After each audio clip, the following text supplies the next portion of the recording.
Idara ya upelelezi ya jeshi la Marekani, Army Criminal Investigation Division CID, imetangaza zawadi ya hadi dola 5,000 sawa na shilingi milioni 13 kwa yeyote atakayetoa taarifa itakayosaidia kukamatwa kwa watu walioiba drones 4 za kijeshi kutoka kambi ya Fort Campbell, Kentucky. Drones zilizoibiwa ni Skydio X-10D, mfumo wa kisasa wa drones zinazotumika kwa uchunguzi, ufuatiliaji na ukusanyaji wa taarifa za kijeshi.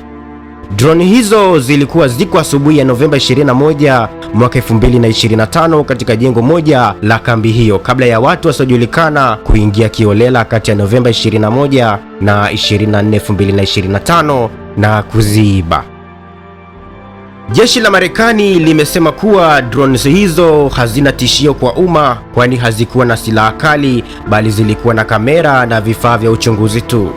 Jeshi limechapisha picha za wahusika, yani suspect 1 na 2 waliokisiwa kuwa wamehusika na tukio hilo. Ripoti zinaonyesha kuwa wahusika hao huenda walikuwa na ruksa ya kuingia ndani ya sehemu fulani ya kambi, jambo linaloonyesha kuwa wizi huo ulikuwa ni makusudi na uliopangwa vizuri.